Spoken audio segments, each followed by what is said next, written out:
December 13th, 1943. 28,000 feet above the German Bight. The air is thin, achingly cold.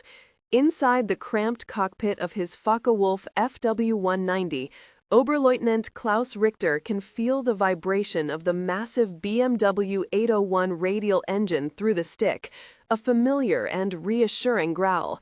Frost spiders across the edges of the armored glass.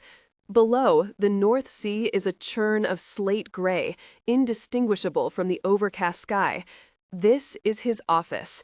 For 3 years, it has been his sanctuary and his hunting ground. Richter is a product of the old school, a veteran of the Legion Condor, a decorated ace from the skies over Britain and the endless expanse of the Eastern Front. He commands the 7th Staffel of Jagdgeschwader 26, the famed Schlageter Wing. His men are professionals, killers. They know this game better than anyone. The rules are simple, brutal, and for the past year, predictable. The Americans come in their lumbering B-17 Fortresses and B-24 Liberators, the dicke Hunde, the fat dogs. Brave, but foolish. They believe their tight formations and .50 caliber machine guns can protect them. They are wrong. The key to the game is fuel. The American escorts, the big P-47 Thunderbolts and the twin-boomed P-38 Lightnings, are formidable fighters, but they are thirsty. They can only shepherd the bombers so far before their gauges dip toward empty, forcing them to turn for home. That is when Richter and his hunters strike. They wait, circling like wolves, just beyond the escort's reach. They watch them peel away, wagging their wings in a sad farewell to the bomber crews. Then the slaughter begins. Unescorted, the fat dogs are easy prey. Head-on passes, cannons blazing, wings and engines disintegrating in blossoms of orange fire. It is a grim but effective calculus of air combat. Today's target is Kiel, a major port. The bomber stream is vast, a river of aluminum in the stratosphere. Richter's swarm of 4 Focke-Wulfs climbs above them, positioning for the attack. He scans the formation, noting the escorts. The usual suspects, P-47s, heavy and powerful, but short-legged. He glances at his fuel gauge. He has plenty. They have plenty. Patience is the virtue of the hunter. The bombers drone on, deeper into German airspace. The P-47s linger, pushing their range to the absolute limit. Soon, they will have to turn soon. But something is wrong. The P-47s are beginning their turn back towards England, as expected, yet the sky around the bombers is not empty. Richter squints, leaning forward against his straps. Far out, glinting in the pale winter sun, are other specks, dozens of them. They are small, single-engine fighters clinging to the bombers like pilot fish to a shark. This is impossible. They are hundreds of miles from the English coast. No Allied fighter has this kind of range. The radio crackles. It's the voice of his wingman, Feldwebel Schmidt, a boy of 19 with the eyes of a 40-year-old. Klaus, do you see them? Are those Spitfires? Richter keys his microphone, his voice calm, betraying none of the cold dread coiling in his gut. Negative, Kurt. The wings are wrong, too straight, and they're too high, too far. They are not Spitfires. They are not Lightnings or Thunderbolts. They are something else, something new. He watches as one of the distant fighters peels away from the formation, its silver fuselage catching the light. It moves with a fluid grace he has never seen before. It is sleek, almost delicate, with a long, deep belly and a clear, bubble-like canopy that must give its pilot a perfect, unobstructed view of the sky. The German pilots have a name for an enemy they can't identify: Indianer. The radio buzzes with the word from other Staffel, a chorus of confusion and alarm. The sky, which was supposed to be theirs for the taking, is suddenly filled with ghosts. The ghosts are closing in. They are turning towards his squadron, and they are fast, terribly fast. Richter tightens his grip on the stick. The predictable game he knew, the one he had mastered, is over. The rules have just been rewritten, and he has no idea how to play. The strange new fighters don't hesitate. They dive from above, a cascade of silver blades slicing through the thin air. Richter shoves his stick forward, kicking the rudder to follow his Schwarm into a defensive Luftwaffe. This is a standard tactic, allowing the four FW-190s to cover each other's tails. It's a maneuver that has saved him a dozen times against Spitfires and Yaks, but these are not Spitfires. One of the silver fighters latches onto the tail of young Schmidt. "Brake, Kurt! Brake left!" Richter screams into the radio, pulling his Focke-Wulf into a tight, gut-wrenching turn to assist. But the new fighter is already there. It moves with an unnerving combination of speed and agility. Tracers, thick as fingers, pour from its wings. Not the sporadic sparkle of British 303s, but the heavy, rhythmic drumming of American 50 calibers, 6 of them. Richter sees chunks of aluminum tear away from Schmidt's fuselage. The engine coughs, vomits black smoke, and then erupts in a greasy ball of fire. The FW-190, a moment ago a pinnacle of German engineering, becomes a falling piece of junk, trailing a funeral shroud of smoke all the way down to the invisible sea. Rage, hot and pure, floods Richter's veins.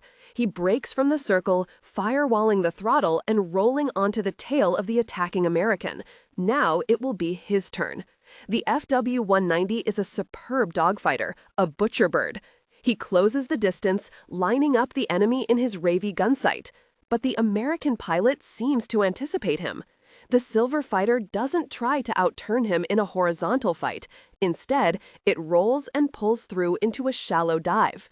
Richter follows, the scream of the wind over his canopy rising in pitch.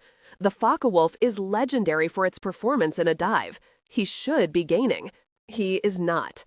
The silver fighter holds its own, its clean, laminar flow wings slicing through the air with incredible efficiency. It's pulling away slightly. Impossible.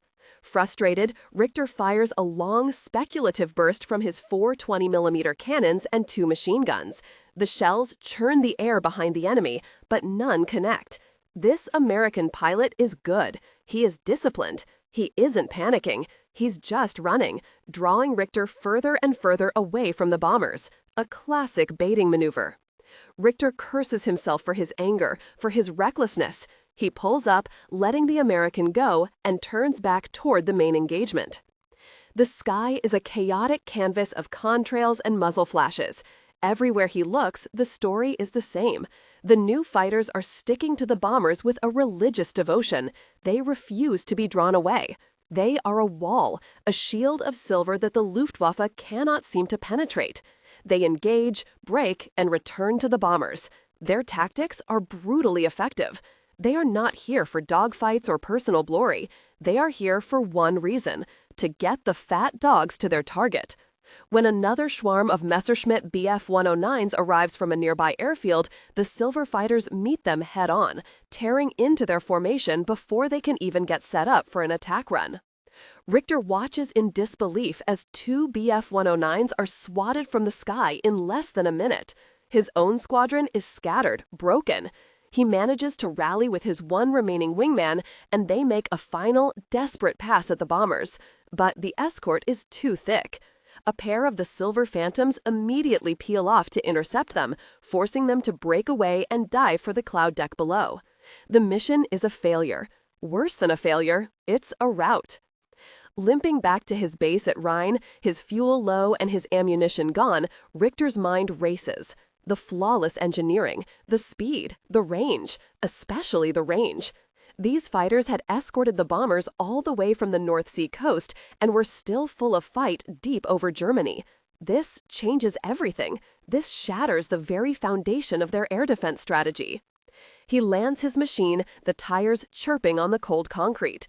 The ground crew rushes to the plane, their faces etched with questions he can't answer. In the debriefing room, the air is thick with smoke and despair. The few pilots who returned sit in silence, staring into their coffee mugs. The blackboard that usually tracks kills is mostly empty. The Statham intelligence officer comes in, his face pale. "We have a preliminary identification," he says, his voice flat, "from Oberkommando. They are calling it the North American P-51. The British call it the Mustang." He pauses, letting the name hang in the air. And intelligence reports suggest they are fitted with drop tanks. They can fly all the way to Berlin. A stunned silence descends on the room.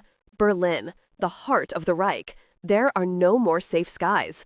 There is nowhere left to hide. The name Mustang spreads through the Luftwaffe like a disease. In the weeks that follow the Kiel raid, the reports become more frequent, more desperate. The P-51s are no longer a surprise. They are a certainty. They appear over Hamburg, Brunswick, Oschersleben. Every raid, they push deeper. The trickle of silver fighters in December of 43 becomes a flood by January and February of 44. The American 8th Air Force has found its weapon, and it is unsheathing it with brutal efficiency. For the high command of the Luftwaffe, it is a strategic catastrophe. General der Jagdflieger Adolf Galland, a man who lives and breathes air combat, sees the writing on the wall. His entire defensive system, a meticulously layered network of fighter wings, was designed to bleed the bombers dry after their short-range escorts turned for home. Now, there is no after. The fight begins the moment the bombers cross the coast, and it does not end until they leave. The Mustangs have turned the whole of Germany into one sprawling, continuous dogfight. The new reality is felt most acutely in the ready rooms of Jagdgeschwader 26. Klaus Richter sees the change in the faces of his men. The confident swagger of the hunter is gone, replaced by the grim, hollow-eyed exhaustion of the hunted. The odds have shifted in a way that skill and courage alone cannot overcome. Before the Mustang, a German pilot might face a 1-to-1 or 2-to-1 disadvantage in fighters. Now, with hundreds of P-51s escorting 1,000 bombers, the odds can be 10-to-1. Or worse. Attrition becomes the new god of war. The Americans can afford to lose planes. They have factories in places called Michigan and California, untouched by bombs, churning out thousands of fighters a month. Germany's factories are now the targets. The Luftwaffe is trapped in a vicious, unwinnable cycle. It must rise to defend the factories, but in doing so, it is systematically destroyed by the very escorts the bombers bring with them. The new pilots arriving at the front are shockingly young, boys with fresh faces and barely 100 flying hours, most of it in training aircraft. They are lambs being led to the slaughter. Richter remembers his own training, years of it, honing his skills, learning his craft. These boys get a few weeks. He tries to teach them, to instill the hard-won lessons of survival. Don't follow them in a climb. Watch for the bounce out of the sun. If you get separated, run for the clouds. But there is too little time. He flies with them, watches them die. A young lieutenant, fresh from flight school, fixated on a B-17, so focused on his attack that he never sees the Mustang dropping onto his tail. A flash of tracers, a puff of smoke, and he is gone. Another, panicking in the chaos of the melee, pulls too hard on his stick and spins out, only to be torn apart by a waiting P-51 as he recovers. The life expectancy of a new pilot on the Western Front plummets to just a handful of missions. The Experten, the seasoned aces, like Richter, are forced to fly constantly, their own exhaustion mounting with every sortie. In response, the Luftwaffe grows desperate. New tactics are devised, born of sheer necessity. The Sturmgruppen are formed, specialized squadrons of heavily armored FW-190s. These planes are weighed down with extra steel plate around the cockpit and engine, and upgunned with 30mm cannons designed to shatter a bomber with a single hit. The pilots of these units take an oath to press their attacks to point-blank range, and, if necessary, to ram the enemy. It is a suicidal, Wagnerian approach to air combat. It is the tactic of a force that knows it is losing. Richter, flying a standard FW-190A8, provides top cover for these flying rams.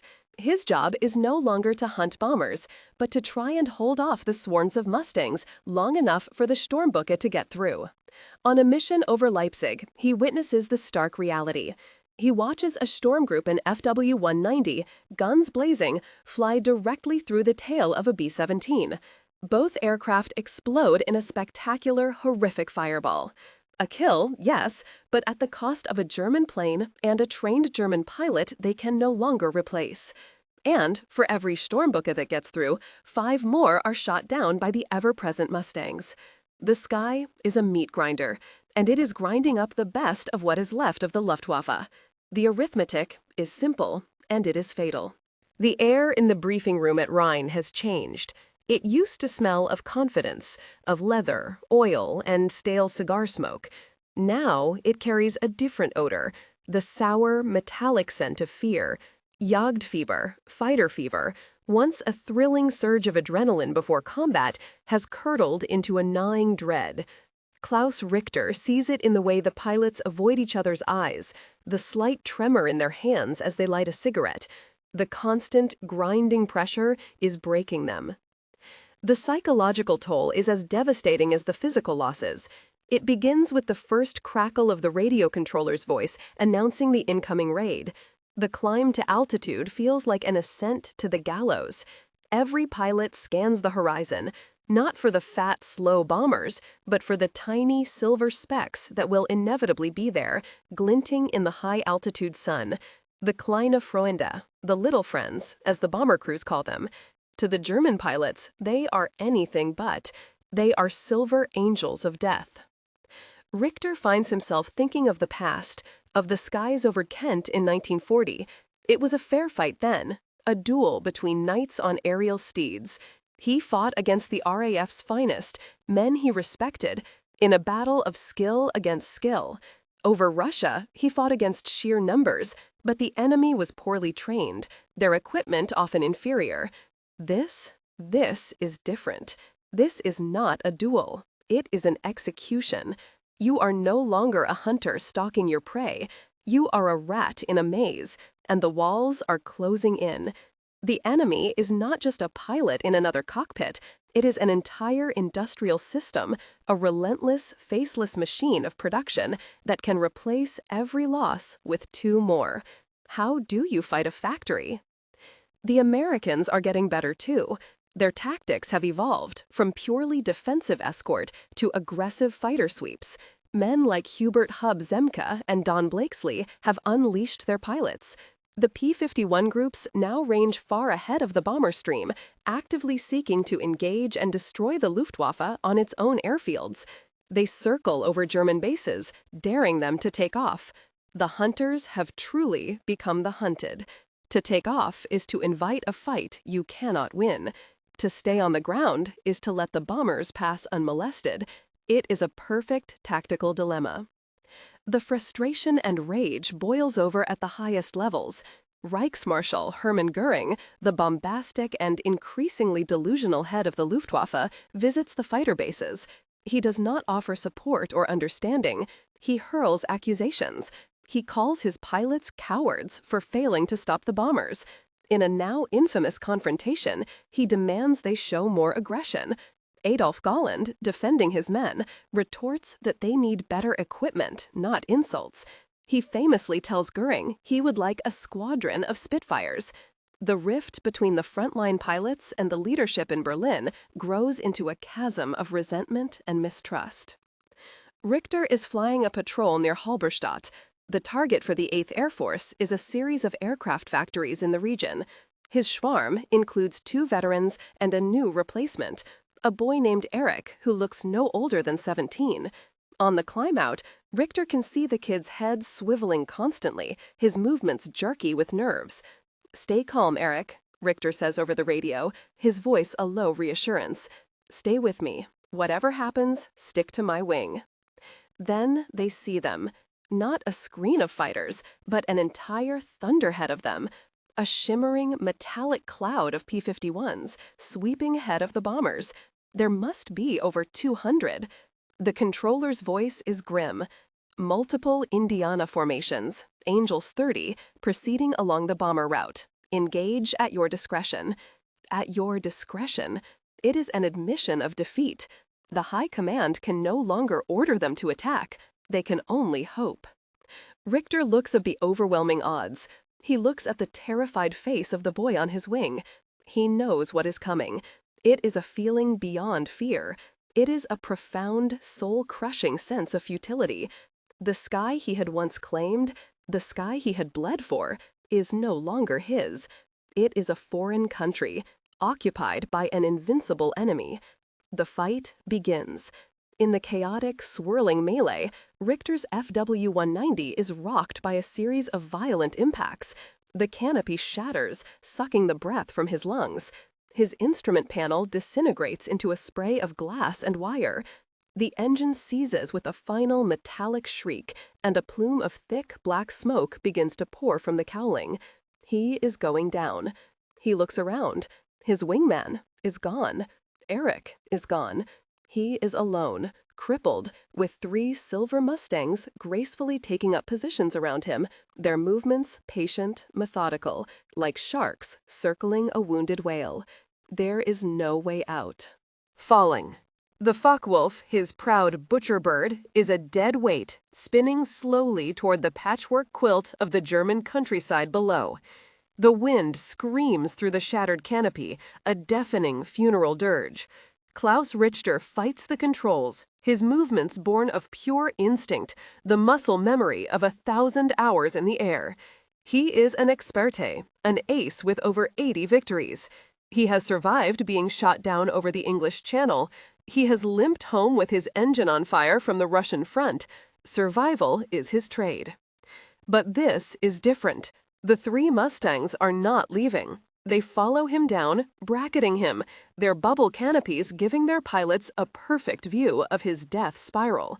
There is no frantic rush, no wasteful spray of ammunition. Their discipline is chilling.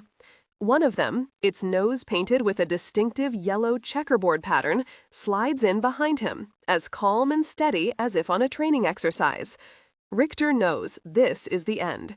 He can try to bail out, but he'll be a helpless target, dangling from a parachute. He can ride it down and hope for a survivable crash landing, or he can die in the cockpit of the fighter he loves.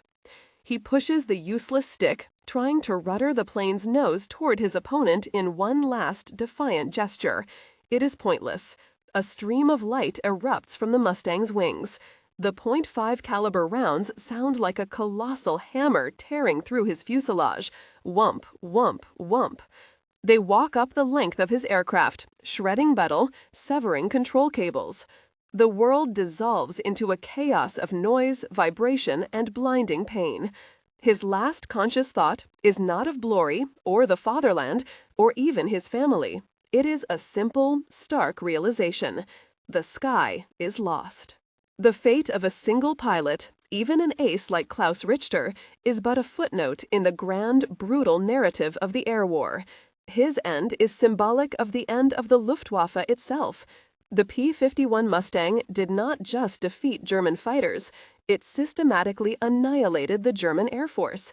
It was the key that unlocked Europe. With the Luftwaffe swept from the skies, the daylight bombing campaign could proceed with devastating impunity. The fat dogs, now protected by their little friends all the way to their targets and all the way back, pounded Germany's industrial heart into rubble. They destroyed the factories that built the tanks, the U-boats, and the replacement fighters that Germany so desperately needed. They shattered the synthetic oil plants, starving the Wehrmacht's panzers and the Luftwaffe's remaining planes of fuel. The German war machine was bled dry from above. This air superiority, bought with the blood of thousands of airmen and guaranteed by the long reach of the Mustang, was the absolute prerequisite for the invasion of Europe. On D-Day, June 6, 1944, the Allied invasion fleet crossed the English Channel under a sky that was almost completely empty of German aircraft. The Luftwaffe, which had terrorized Europe in 1940, was a broken, phantom force, unable to intervene. The P-51 had cleared the way. It was a triumph of technology and strategy. The marriage of the brilliant North American airframe with the legendary British Rolls-Royce Merlin engine created a war-winning weapon. Drop tanks gave it the range, 6 machine guns gave it the punch, and the superb high-altitude performance of the Merlin gave it the edge. But for the German pilots who had to face it, it was something more personal, more elemental. It was the physical embodiment of their nation's defeat. It was an enemy they could not outfly, outrun, or outlast. For the veterans who had once dominated the skies, who had believed in their own invincibility and the superiority of their machines and their training, the appearance of the P-51 Mustang was the final, bitter lesson. It was a message written in fire and contrails across the vast, cold emptiness of the German sky. The fight was over. The war was lost. The heavens, once their kingdom, now belonged to someone else.